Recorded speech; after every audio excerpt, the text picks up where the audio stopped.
Eh ben, je m'appelle Manon Rougier, et qu'est-ce que je fais en ce moment? Le style de dessin que j'ai commencé un peu à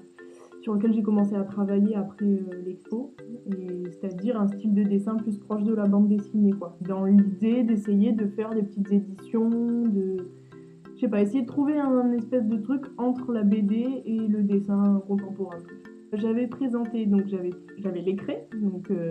qui était le qui a, je pense, retenu le plus l'attention. Il y avait l'écret, j'ai présenté des photos, qui étaient des photos de tissus en train de flotter, et il y avait une œuvre que j'avais réadaptée exprès pour le prix, et c'était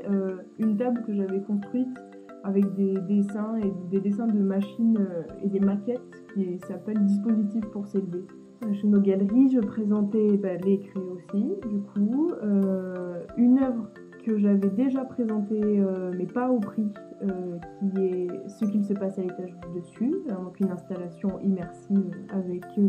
un petit monde dans lequel on passe sa tête. Et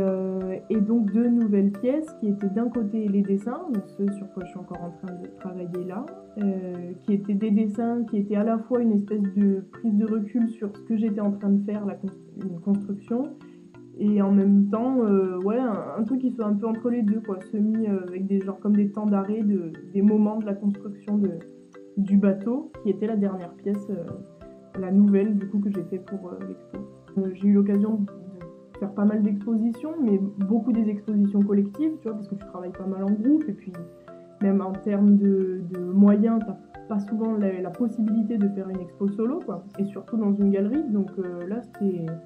l'occasion d'être, ouais, c'est ça, d'avoir ma première exposition personnelle à Paris, et j'aimerais bien aller vers des travaux en groupe, et j'aimerais bien faire des résidences à l'étranger. J'ai un travail en fait de bande dessinée à côté qui est assez